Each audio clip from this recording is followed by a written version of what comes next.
Туркмении самый мало от 35 до 40 тысяч людей сидят там.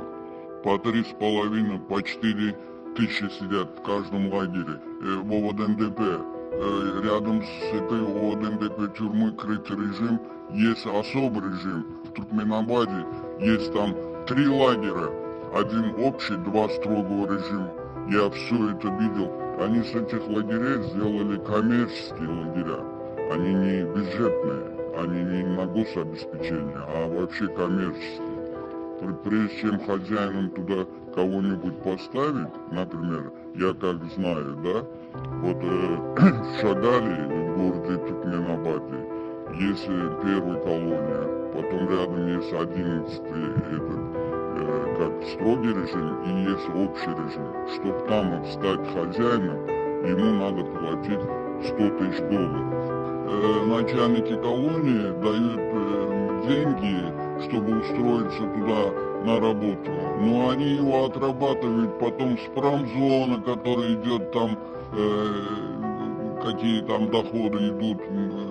Помимо этого санчасти, какие там госбюджетники подставляют там лекарства, какие там, если они дают, чтобы эти лекарства тоже продавать на продуктах, на хлебе, который они берут с хлебзаводов, например, если положено примерно на 2,5-3 тысячи людей хлеб, а они его берут на 2000, на 1000 человек, которые хлеб берут мукой с этого хлебкомбината и продают его, делают на нем деньги. Одним словом, они делают те деньги, которые они могут хорошо заработать в месяц, если он не имеет примерно даже 100 тысяч, но 20-30 тысяч он имеет оттуда долларами в месяц. Но одним словом, за год там он откупает это свой этот, но в основном там дают им 2 года времени. В течение 2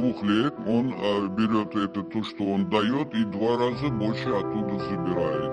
Это уже отработанная там такая схема, это не 1 год, уже это несколько десятков лет, это уже поставлено так все.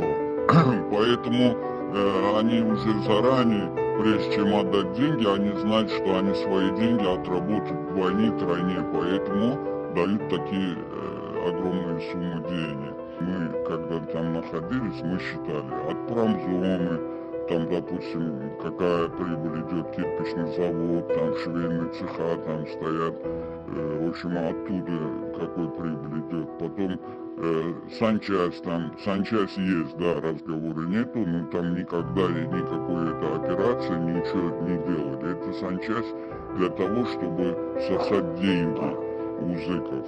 Там, ну его же надо первоначально начать с того места, где арестовывают людей. Вот, например, недавно, я могу сказать, да, моего одного знакомого сына посадили за то, что он звонил одному человеку, тот человек, он занимался наркотиками, и, короче, он с наркотиком, в общем, одним словом, запалился в аэропорту. Вот за то, что человек, ну, с наркотиком спалился там, кому он вез, да, и кому вез, его тоже арестовали. Теперь, чтобы вот это дело показать, что они, вот эти следователи, вот эти оперативники, показать, что они такое дело сделали, там к этому делу привлекают, например, всех, кто когда-то, если этому человеку в течение года звонили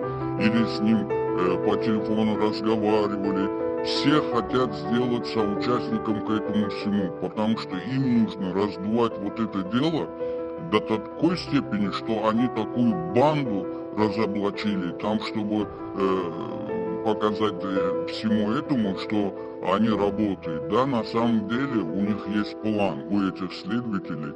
И в месяц они должны 11 дел сдать в прокуратуру, что производство сделать, и сдать в прокуратуру, что они вот работают. А если свыше 11 человек они сдают туда дела, тогда им пишут премиальные. Вот поэтому они стараются раздувать вот это все, сфабриковать, там кто-то звонил, его тоже делать, к нему приобщить к этому делу, а уже когда они туда заводят, они заставляют любыми пытками, там под током держат, бьют, там, короче, в общем, одним словом, родителями, детьми спекулируют, их закрывают, в общем, полный беспредел. В позапрошлом году один поймали его с наркотиком 0,07, даже грамма нету, к нему приобщили 35 человек поддельников. Как такое может быть? За 1 грамм этого 35 человек посадили, и каждому дали самый мало по 10 лет, и даже кое-кому дали по 13, по 14 лет. 35 человек сделали поддельниками. Такое разве бывает? Если они, например, не беспредельники, если они не беспредельничают, если они не пользуются властью, превышением власти, и никто, никому дела нету, никакому прокурору по надзору и тому подобное, никто этого не делает. Я, например, могу даже назвать фамилии того следователя, да, он транспортным работает, самый такой заядлый беспредельник. Это его фамилия Наврузов Ахмед, он сам Либавский. Вот недавно он моего знакомого сына уже каким-то поддельникам присваивает, бьет его, издевается над ним. Пусть пойдут, вот проверят хотя бы, что они не имеют права, почему он не имеет права, допустим, в следственный отдел пойти, узнать, что там творят с людьми. Вот с этими людьми пусть встретятся, они им расскажут. Если надо, это как их убивают, там рассказывать даже не надо, пусть даже посмотрят на их вид, и сама вид об этом говорит, они ведь все сбитые, все перебитые, откуда это все начинается?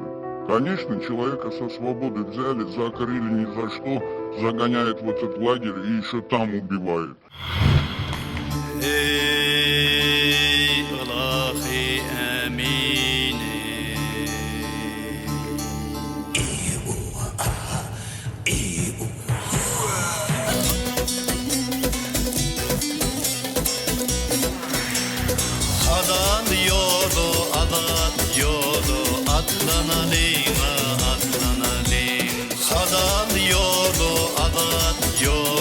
Atlanalım